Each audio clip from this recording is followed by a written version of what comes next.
What's up, y'all? It's your homeboy, Josh Enomoto. So, I wanted to discuss Novavax, ticker symbol NVAX, while I get my afternoon exercise. Might as well kill two birds with one stone. So, this is a very interesting biotech company. Of course, Novavax became popular during the time of the pandemic when it offered a sub-unit vaccine for the SARS-CoV-2 virus. And the other companies like Pfizer,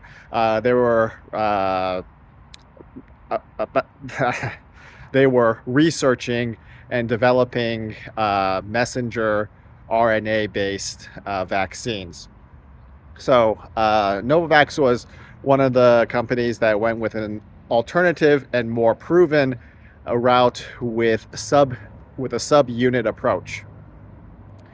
However, it didn't cross the clinical finish line, so to speak, first. And by the time it started to gain momentum, the fear of COVID-19 faded quite significantly. So you can look back in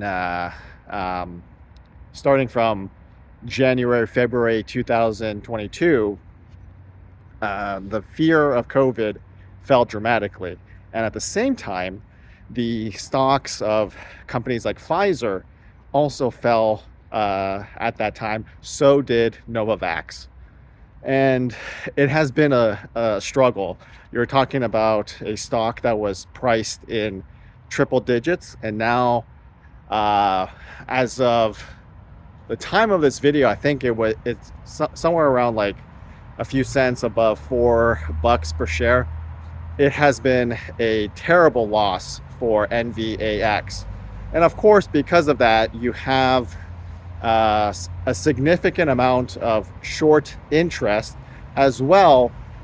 You have traders that are selling call options or short call options. And in particular, you have institutional investors or likely institutional investors that are selling these short call options, basically to generate income by betting against or betting that NVAX won't cross above the listed strike price. What's interesting is that the short calls that you see in Fintel's options flow screener, you have short calls that feature multiple expiration dates. However, most of these, or maybe even all of the institutional short calls, are concentrated at the $5 strike price. And from where NVAX closed today, I forget exactly what it is. I didn't check, but the last time I looked at it, you're talking about 19 or 20% up from or 19 or 20% gap from where NVAX is right now versus the $5 strike price. That's not much of a gap, considering how much these volatile securities can move. Of course, it can move to the downside, but you have some positive catalysts from, out of nowhere. Maybe it could swing, 5-10% in a day, and then stack up a couple of days of good, strong sessions. Boom, you're at 20%, 30% up. And suddenly, those short calls could get blown up. At the same time, as I mentioned earlier, NVAX has high short interest. The short interest as a percentage of float stands at 48.24%. It's one of the most heavily shorted securities in terms of the percentage of float. And the short interest ratio is 9.23 days to cover. That's not extremely high, but that's getting up there. I mean, usually you're talking, once you get into double digit short interest ratio, that's a pretty decent amount, so to speak, of the magnitude of days to cover that's needed to unwind all the bearish positions in the open market. So you have, my point here is that you have high short interest in the open market and high short interest, so to speak, in the derivatives or the options market. And that could create a scenario where the risk reward profile suddenly looks much more tempting for the contrarian bulls. Because you got to figure, okay, yes, I understand that Novavax is probably a crap business, no offense, but it's probably a crap business. People don't really care about Novavax these days because people don't care about COVID-19 these days. So I get it. And from what I understand, there's very limited, very minimal expectations about Novavax's other products that it has in its pipeline. So the sentiment is very poor.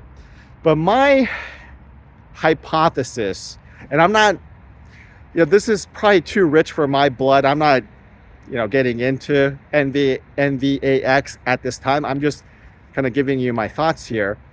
The idea behind NVAX is it's like a bookie. Imagine that you're doing sports betting, and everybody's betting on the favorite player or the favorite team, whatever the case may be.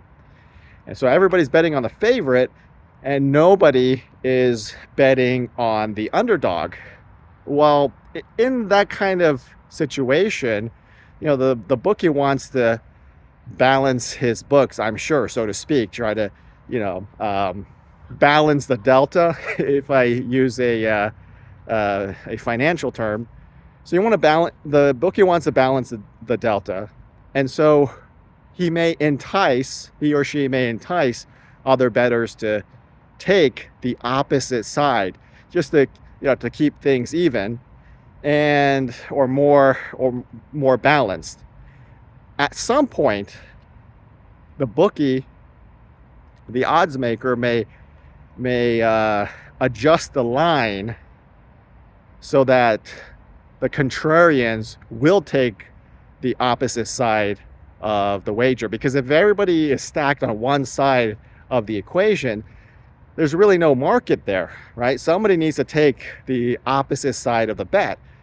So with everybody stacked for the favorites and nobody taking the underdog, there has to be an adjustment of the line. And that's what I'm saying with Novavax. You would imagine there has to be an adjustment to the line. And I think we're seeing that very adjustment. We're seeing, as I said, high short interest in the open market and quote unquote high short interest in the options market. You have two factors that are putting a lot of pressure on NVAX. So you have the potential of a short squeeze and a gamma squeeze.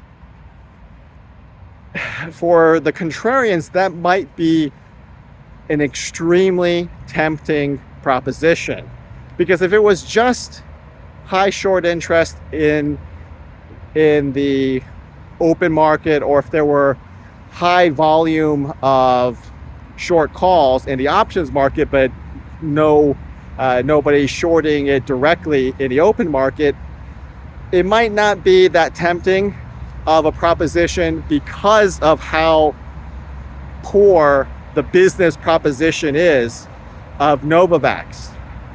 But when you have high bearish interest in both the open and the derivatives market, that's the equivalent of the line adjusting more favorably to entice bettors to take the underdog.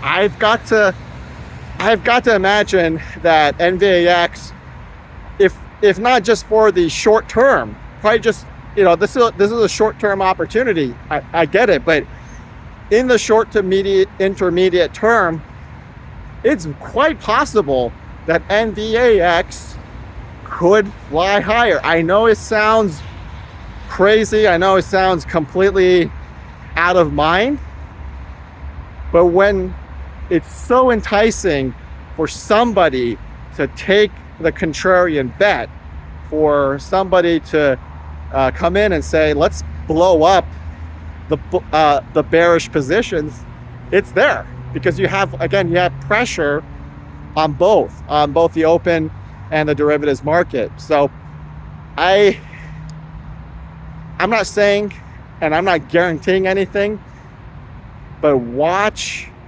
out for some fireworks with NVAX. If you're not going to participate, at least get your popcorn ready, because I think we're in for a show.